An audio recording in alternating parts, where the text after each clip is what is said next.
Just wait till somebody gets on, I guess. Anyone on there? Nope. You can start talking. That was on though. That's fine. Okay. Hey y'all, this is Micah from Commonplace.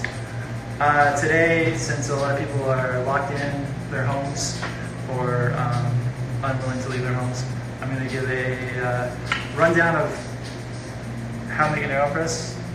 Just a recipe that I like to do at home. I'm not saying it's necessarily the best recipe.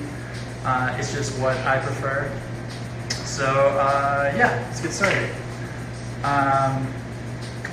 You're going to want to dose out your beans. I use a scale, but I realize that not everyone has a scale, so I'm going to use a tablespoon and do like kind of heaping tablespoons. I'm also going to be using a blade grinder today because I realize that a lot of people don't have burr grinders at home. So this might be the best that you have. So I'm going to show you how to use that. Yeah, so a heaping tablespoon is going to be roughly 7 grams. So just going to plop those in there. And go to town. It's good to shake it. You'll get a little bit more of a consistent grind if you shake the grinder while you're doing it. So I'm going to make a little loud noise right now.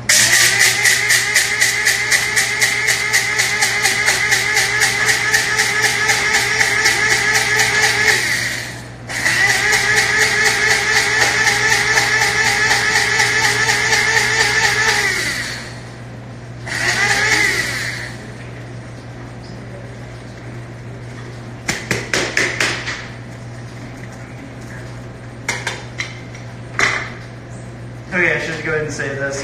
While you're doing that, you should start water boiling. I'm kind of doing this in a weird reverse order because I get really overwhelmed about people watching me do things. So you're going to measure out about 7 ounces of water.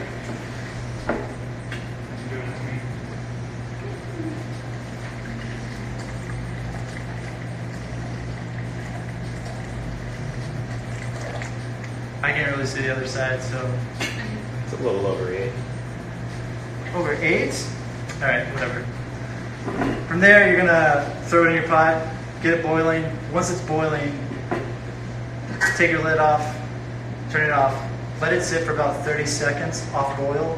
That's gonna bring the temperature down to a more desirable brewing temperature around 205, 206. But this water's already hot, so I don't need to do that. So yeah, you can put your coffee in here.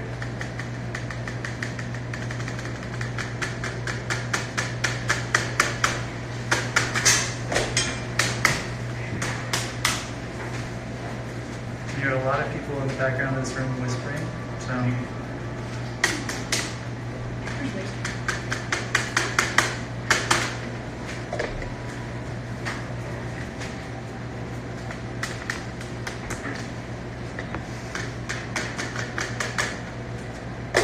Alright, so this recipe is 14 grams of coffee to 200 grams of water, which is about 7 ounces. I'm using a scale, but I'm giving you the walkthrough so that you don't have to use a scale. So you're going to start a timer and just pour in your water.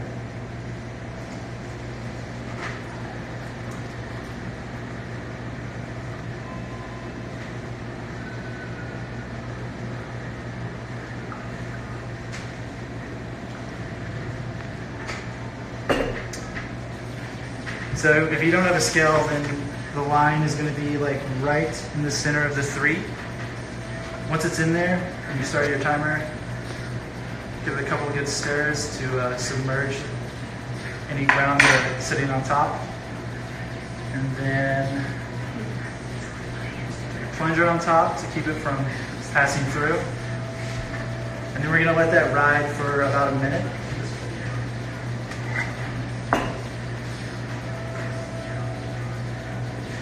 And I'm just going to stand here quietly while... Why not use the inverted method? Was a question. Oh. All right, I'm going to answer that when I get done here. After a minute, start plunging. And you're going to plunge for about 30 seconds so that it's a minute and a half total.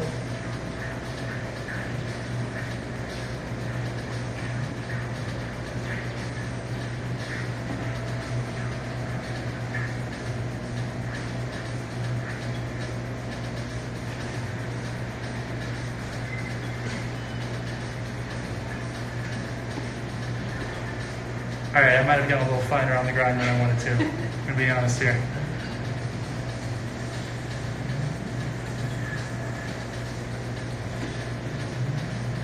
Anyway, so why I didn't do inverted method is I actually prefer the inverted method and do this inverted at home, but I feel like it's kind of clumsy for someone who might be a novice at making coffee, and there's a good chance that you could accidentally end up burning yourself. So I wanted to simplify it as much as I could. There is the chance of a little bit of drip through, but as long as you're putting that plunger on top, once you've put all your coffee and water in there, then it should limit any drip through. So yeah, I mean, I think if you're used to doing inverted, then totally do inverted. I'm all for it. Somebody asked if you're making a concentrate or if it's drinkable right after you make it. It's drinkable right after you make it. The ratio, which I don't remember off the top of my head, I think it's 16.6 to 1.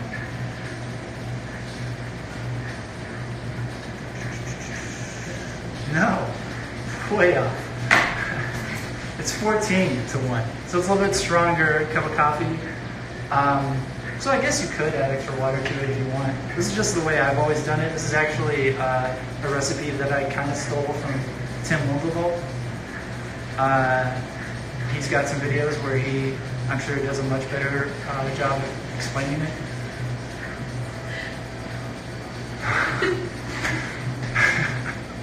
Just saw Neil's comment. Yeah, I don't know if there's any other questions or anything else that anybody feels like I should talk about. Oh.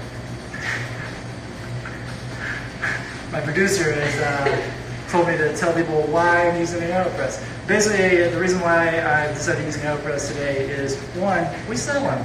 Two, TJ's name is on the box. Pretty cool. Anyway. It's just a super user-friendly way to make coffee. You don't need a special kettle. You don't need a scale. You're going to get better results if you have those things, but it's not really necessary. So yeah, it's just a very approachable method for making coffee that you can also do very quickly. I mean, start to finish, you're going to get a cup of coffee in about 2 minutes. What was your dose? Oh, my dose was 14 grams.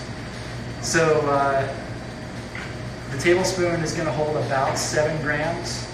The ratio on the coffee is strong enough that if you're doing everything without a scale, it can be a little loosey-goosey, and the coffee's still going to taste good. You might end up with a higher ratio of water to coffee, but roughly in that realm, it's still going to taste okay. So yeah, it is 14 grams of coffee to 200 grams of water, 1 minute steep time, brew time, and then a 30-second plunge, so a minute and a half total. Who's Tim Winkelvold? Somebody actually asked that? Yeah. So Tim Winkelvold is a barista slash roaster slash coffee shop owner slash coffee farm owner in Norway, who is kind of renowned in the coffee community, the global coffee community. He does a lot of really great informative videos. And I would highly suggest checking him out and checking out some of his coffee. How fun was your grind? These are all things that I really should have discussed while I was doing it. So the grind, with a blade grinder, you don't get super amazing results, but if you just let it ride, you can get it pretty fine. You want a finer grind for an Aeropress, like this at least, because it has such a quick extraction time, so you're going to have more exposed surface area the finer you go, and it'll extract more quickly. So yeah, I'm doing like almost as powdery as an espresso. I wouldn't go that far. I would say like a couple of notches back. But yeah, you want it to be pretty quick because it's a quick extraction. If for some reason you have a blade grinder and you find yourself wanting to make a Chemex or an Aeropress, or not an Aeropress, Chemex or like a V60 or some other brew method, and you are worried about the inconsistent grind that you get with a blade grinder, one easy workaround, or a couple easy workarounds, are after you've ground it, just take a normal sifter from your kitchen and a paper towel.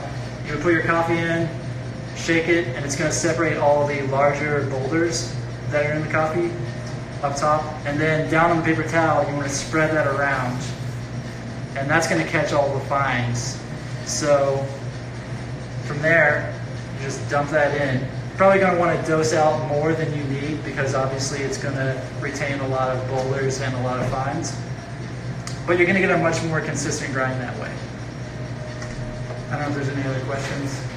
What do you think of that new Aeropress design that just launched? Asked by Liz. Hi, Liz. Hi, Liz.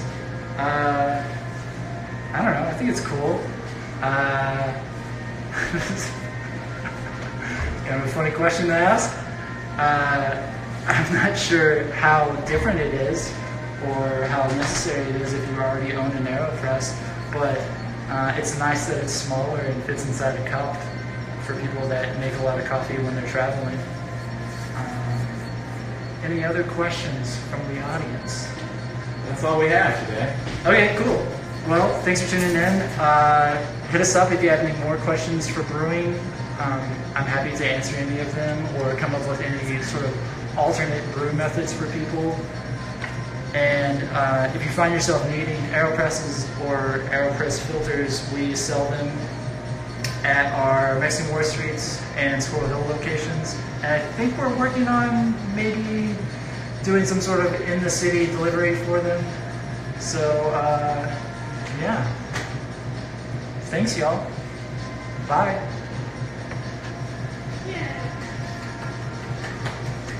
Hated that. So southern.